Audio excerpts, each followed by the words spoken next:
ये सारे लोग जो विरोध कर रहे हैं, मैंने ये सब के सब इसलिए विरोध कर रहे हैं कि इनकी जो प्रॉपर्टियां, जो ओवैसी ने भी कुछ प्रॉपर्टियों पे, वक्फ की प्रॉपर्टियों पर कब्जा कर रखा है, वो सब के सब वापस हो जाएंगी। क्योंकि जो वक्फ की जो पावर है, 78 जिलों की पावर सिर्फ सुन्नी वक्फ बोर्ड को है। जब पावर डीएम के पास आ जाएगी तो डीएम उसका निरीक्षण करेगा और डीएम उसको खाली कराने का काम करेगा। एक कहते हैं पुराने धन पर सांप जो है वो उस पर कुंडली मार के बैठ जाता है, उसी तरह ये भूमाफिया, रजिस्टर्ड भूमाफिया वक्फ की ज़मीनों पर कुंडली मारे बैठे हुए थे और अपने रिश्तेदार और अपने गुर्गों को उसका लाभ देते थे।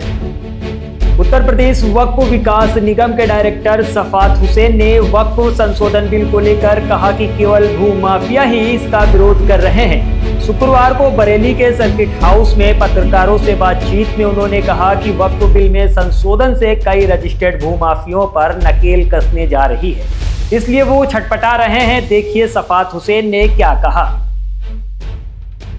देखिए, जो वक्फ बोर्ड का बिल भारतीय जनता पार्टी लेकर के आई है वो बहुत ही अच्छा बिल है और मुस्लिम समाज के फ़ायदे का बिल है। क्योंकि जो वक्फ किया जाता है और जो आदमी वक्फ करता है वो इसलिए करता है कि आवाम को, मुस्लिम कौम को और समाज को फ़ायदा हो।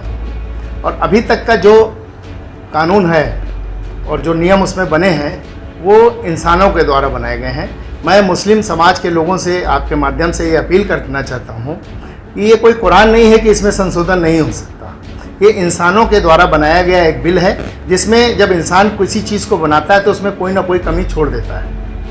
तो इसलिए इस बिल में संशोधन जरूरी है। जिस तरह से 3 तलाक पे संशोधन जरूरी था, भारतीय जनता पार्टी ने उसको कानून बनाया, उसी तरह जेपीसी की एक कमेटी बनाई गई है, आवाम की राय ली जा रही है। लेकिन जो भूमाफिया हैं, रजिस्टर्ड भूमाफिया जो वक्फ बोर्ड में काम कर रहे हैं, उनको मैं रजिस्टर्ड भूमाफिया कहूँगा, उन लोगों के पेट में दर्द हो रही है। और जो एक कहते हैं पुराने धन पर सांप जो है वो उस पर कुंडली मार के बैठ जाता है, उसी तरह ये भूमाफिया, रजिस्टर्ड भूमाफिया वक्फ की ज़मीनों पर कुंडली मारे बैठे हुए थे और अपने रिश्तेदार और अपने गुर्गों को उसका लाभ देते थे। क्योंकि वक्फ की ज़मीन जो आदमी वक्फ करके जाता है उसका उद्देश्य ये होता है कि हमारी ये प्रॉपर्टी है और इसकी आमदनी से हमारे कौम को फ़ायदा हो।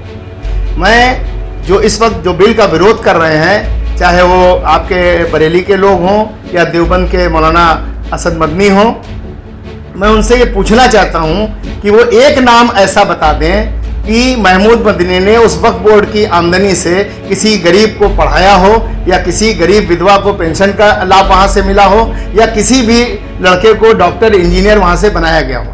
वक्फ का मतलब होता है उसकी आमदनी से कौम को फ़ायदा बना। इस तरह का कोई काम नहीं किया गया। सिर्फ ज़मीनों पर कब्जा दिलाकर, बिल्डिंगें बनाकर उनको बेचने का काम किया गया।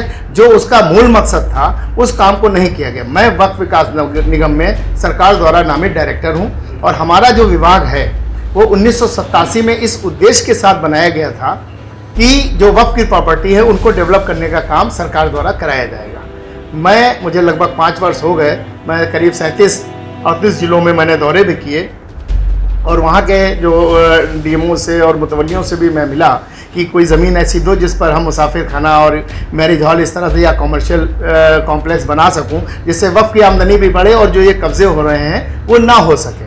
आप यकीन नहीं मानेंगे, उत्तर प्रदेश में 1.25 लाख वक्फ है जिसमें 7-8 हज़ार वक्फ जो है वो शिया वक्फ बोर्ड में है और बाकी सुन्नी वक्फ बोर्ड में है। और जबकि दोनों के चेयरमैन शिया वक्फ बोर्ड के और सुन्नी वक्फ बोर्ड के, जो कि कंटिन्यू जफ़र फारूकी साहब चले आ रहे हैं, हमारे यहाँ बोर्ड ऑफ डायरेक्टर में डायरेक्टर भी हैं, एक मीटिंग में आए थे। और जब हम लोगों ने कहा कि जो वक्फ अलल खैर की जो ज़मीनें हैं, वक्फ हैं, वो आप हमको उपलब्ध कराइए, हम उसके सर्वे करके उनको डेवलप करने का काम करेंगे, वादा करके चले गए और किसी भी मीटिंग में दोबारा पलट कर नहीं आए। और फ़ोन से जब संपर्क किया गया तो उनसे संपर्क नहीं हो पाया। देखिए, इनके पीछे मैंने आप एक शब्द इस्तेमाल किया, वक्फ बोर्ड के रजिस्टर्ड भूमाफिया।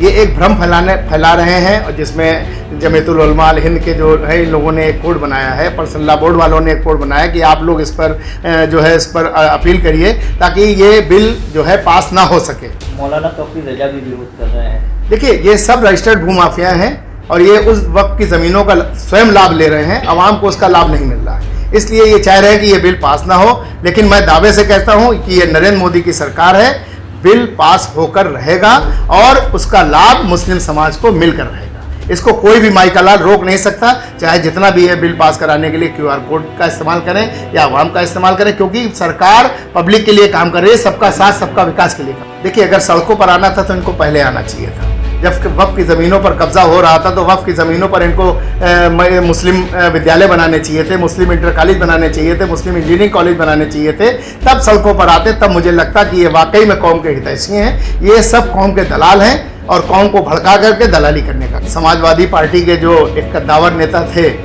जो शत्रु संपत्ति को वक्फ में दर्ज कराने का काम किया करते थे, आजम खां वो जेल में है। उसका नतीजा आप देख लीजिए कि वो कहाँ पर हैं, जो वो यही काम किया करते थे। बुलंदशहर में एक शत्रु संपत्ति थी, उसको वक्फ बोर्ड में दर्ज कराने का काम इन्होंने किया। जो यहाँ से इस देश से चले गए, उनके रिश्तेदारों को बीच में खड़ा करके और उनकी प्रॉपर्टी को वक्फ में दर्ज कराने का काम यही सब लोग किया करते। उसके बाद उसका बेचकर उसका लाभ कमाते। देखिए, दखल तो देना चाहिए, क्योंकि ये भारत है और भारत में जो भी नियम कानून है, जो भी सिस्टम है, वो सरकार का ही है। अगर वो सिस्टम खराब है तो उस सिस्टम को बदलना चाहिए, क्योंकि बदलाव इसलिए पहले उसमें नहीं हुआ क्योंकि लोगों को लाभ उठाना था। और अखिलेश यादव जो बोल रहे हैं वो मुस्लिम समाज के हितैषी नहीं है, ना ही मुलायम सिंह हितैषी हुआ करते तो ना ही अखिलेश यादव से। ये सब स्वार्थी लोग हैं और ये सिर्फ मुस्लिम समाज को भड़काने का काम करते हैं, इसके अलावा इनके पास कोई काम नहीं। अखिलेश यादव समाजवादी पार्टी का सीधा उद्देश्य ये रहता था कि जब चुनाव होते तो बूथ कैप्चरिंग। अब माफिया ज़मीन के नीचे चले गए तो बूथ कैप्चरिंग वाला कोई बचा नहीं है, इसलिए उसका विरोध करते हैं माफिया। देखिए, ये दूसरे दलों के द्वारा एक भ्रम फैलाया जा रहा है। जिस तरह से भारतीय जनता पार्टी का सपा बसपा और कांग्रेस ने एक भ्रम फैला रखा था कि बीजेपी मुसलमानों की दुश्मन है। 14 से लेकर के और अब तक जो भारतीय जनता पार्टी की सरकार चल रही है, उसमें कोई भी ऐसा काम नहीं हुआ जो मुस्लिम विरोधी, जिसको मुस्लिम विरोधी कहा जा सके। ये मुस्लिम विरोधी है। और ये जो बिल आया है, मैं दावे से कहता हूँ, जिस वक्त ये सदन में पास होगा और इसके ऊपर काम होगा, तो जब मुस्लिम कौम को इसका फ़ायदा मिलेगा तब उनको लगेगा कि नहीं, भारतीय जनता पार्टी ने काम बिल जो है पास करके बहुत अच्छा काम किया। आपसे चर्चा करवा रहे हैं। आपसे बताया कि अभी 10 दिन हुए हैं, 1.25 लाख से ऊपर सदस्य जो है भारतीय जनता पार्टी में मुस्लिम समाज के लोग बन चुके हैं। और हमारे जो प्रदेश के अध्यक्ष हैं कुंवर बासित अली युवा है और बहुत ही मेहनत कर रहे हैं और पूरी मोर्चे की टीम जो है सदस्यता अभियान में लगी। क्या टारगेट रखा गया है? 5 लाख का टारगेट रखा गया है उत्तर प्रदेश में, और हम मुस्लिम अल्पसंख्यक मोर्चा जो है 5 लाख से ऊपर जाए।